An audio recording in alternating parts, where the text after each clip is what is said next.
I'm Spencer. I'm JD. And this is The Itch. And we're here to review Resident Evil 6. Just kidding. Resident Evil 7. Biohazard.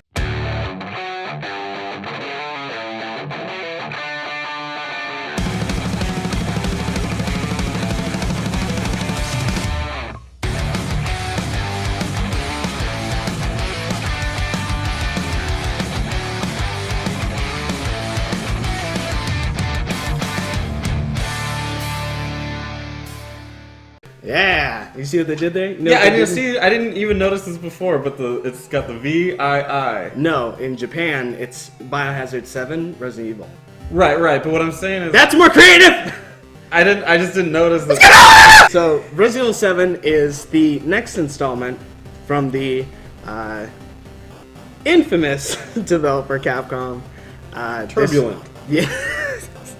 For lack of a better term, this is the ultimately the creative brainchild between Capcom and some guys that used to work on PT who aren't really named too much. And it was announced and released pretty quickly, all things considered. Hey, Yeah. here's E3. Guess what? It's coming out the start of next year. Hope you can deal. So they pulled a Fallout 4 on us, which is actually not that bad. So, where do we start? Well, what's it about? What's the main difference here? You find yourself... When I'm thinking of Resident Evil, I'm thinking zombies. I'm thinking shooting zombie dogs. I'm thinking mansions. But now if you're thinking newer Resident Evil, I'm thinking action, multiplayer, a lot of shooting, not a lot of horror. So where in the spectrum are we? So I could tell you, how many things you mentioned? 7? Only one of those things apply. Really? Yes. That is, actually, none of those things really, because you said mansion. This isn't a mansion. It's an estate. It's in a shit house. It's in a fucking shit hellhole. Oh, you're playing as Ethan Winters, a man who believes his fiance is dead, doing a babysitting job. Comes to this estate, finds out where she is. Wait, he thinks that she's dead doing a babysitting job? Like she died babysitting? Well, he thinks that something might have happened. Oh. He doesn't know. So he's like been wearing his ring, but he doesn't know where the fuck she is. So 3 years later, he gets the location of where she's at. She sends him like a message. He goes to Louisiana, encounters the Bakers, gets fucking welcome to the family. Boom! Wake up and they're feeding you brains. And you're like, no! And then that's pretty much... I mean, there's other shit, but Yeah. that's for the most part. Ultimately, your job is to escape the mansion, or the estate.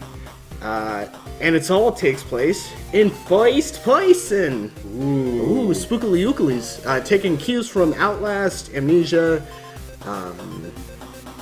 horror games in general that have that more Slender, that had that first-person emphasis on horror and kind of giving you a sense of real helplessness. Let's not forget, Resident Evil were the first to kind of do that. That sense of helplessness was even in the first Resident Evil. And if you disagree with me, I will fight you. But here's Me too. Here's the interesting about it, is the gameplay is focused on you kind of scrounging around and looking for supplies, as opposed to the original Resident Evils, where you go up to a key object and just mash A all around the perimeter of a wall. This time, you're literally looking, crouching, and trying to find shit. Like a real emphasis on scavenging and all that stuff. You're constantly chased by the Bakers, Jack Baker, Marguerite, and Lucas in different kind of manners, sort of like they all terrorize you in different ways. With Jack being the most prominent, he's the male figure, and it's the dude that's like, you fucked up now, motherfucker, and like chases your ass down and stuff like that. He kind of is the introduction to the Bakers, so to speak. But yeah, there are no zombies in the game, no zombie dogs. There are the Molded. The Molded are these guys that are really tall looking motherfuckers that just look disgusting and have really fucking teeth. Really weird teeth, little frilly teeth, and they'll latch onto you. And they got little claws too. And they'll, Really? Did that hurt? So are they not like conscious? What do you mean? Like Oh no, they're aware. Human conscious, or they're like zombie-ish? Like So they are zombie-ish. okay, so they're not like the person. They're at that point they're turned into something else. You find out later what they kind of are. They're not really even made up of like humans. So that's kind of an interesting thing. In the beginning, all you see is these dudes just come out of walls and shit. And you're like, what the fuck? The game loves to throw them at you in some instances, especially towards the end of the game. Now, sound-wise, oh man, whole hot diggity dog does this game have sound.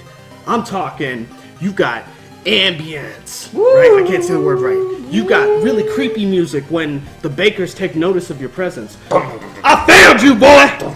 Or get the fuck out! My Marguerite, she's an asshole. That's a good Marguerite. Yeah, you get really... The directional sound is really good and creepy. There's a part, I remember, Marguerite jumps out of this wall and fucking attacks you, and she's like, get the fuck away! Right? And you're like, holy shit. And then she disappears in the wall. You walk up the stairs, and I had the headphones on, and I wish you probably won't be able to find the exact scene, but she literally goes, don't look up, from above me, and I'm like, fuck. And you looked up? And then she jumps down on you, and I was like, shit! That's scary. And the game has been doing a good job of that pretty much the entire way. You hear the monsters around the corner, and you're like, fuck. So definitely play this one with your surround sound if you have it, or if you have good headphones. Yes, pump those things in. The game is built on that sound.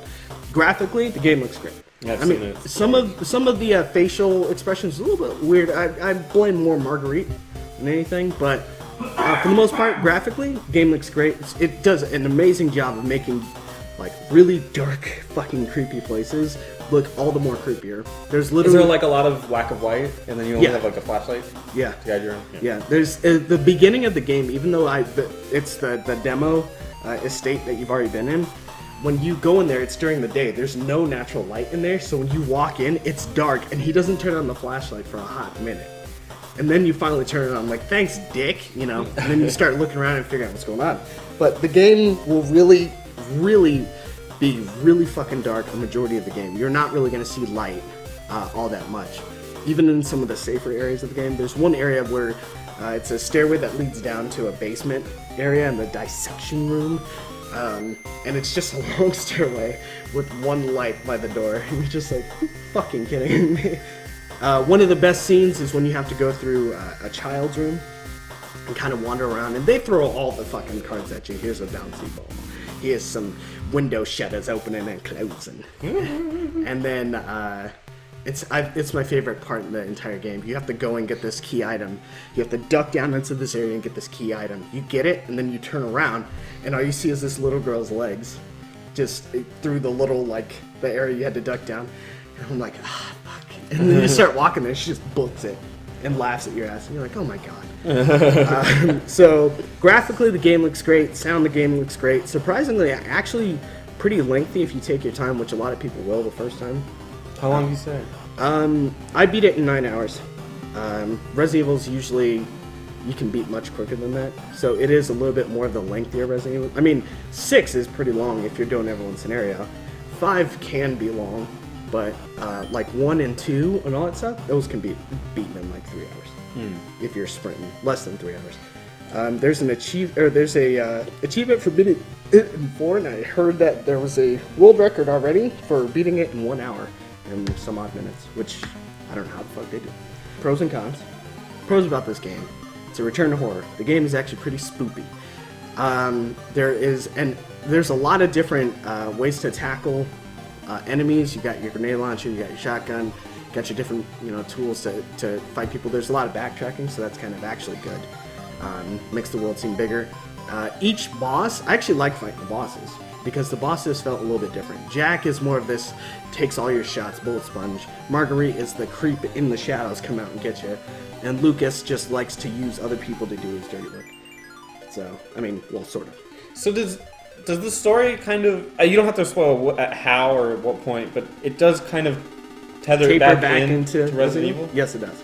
Okay. So you'll get an idea by the end of the story what's going on, which is good. But what's another good pro? The game, for being in first person, the game actually feels great.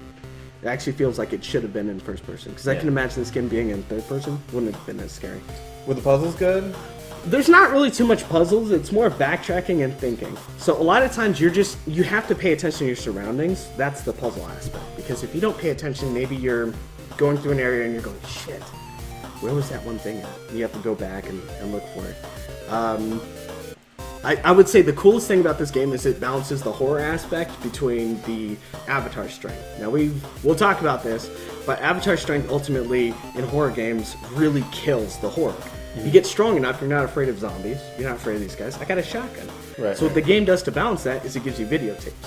So these videotapes, the first one we played on the actual demo, that's the same tape, where it has you go into the house as 3 different guys, and then they, meet an unfortunate fate, right?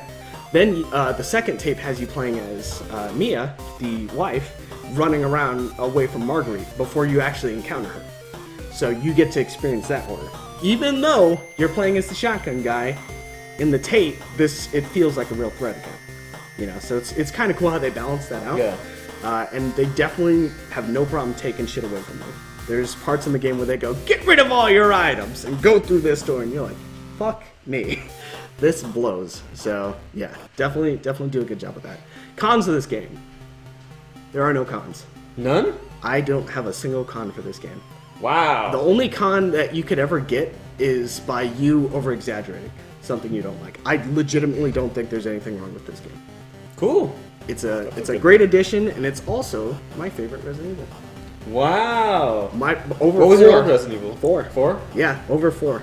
I think 4 is, at this point, it's got a place in my heart, but ultimately, Resident Evil 7 is a step in the right direction. It's a great game. I can't stop talking about it. It's fun. $60? I'd recommend it at $60. Wow. I know. If you're not into horror, but you still want to check it out, I would say 40. But 60 or less. All right. I'm Spencer. JD. Thanks for watching. Bye, suckers.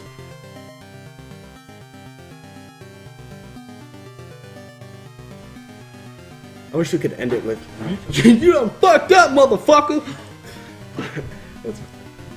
It's in the game. It's in the game. Well, you can't.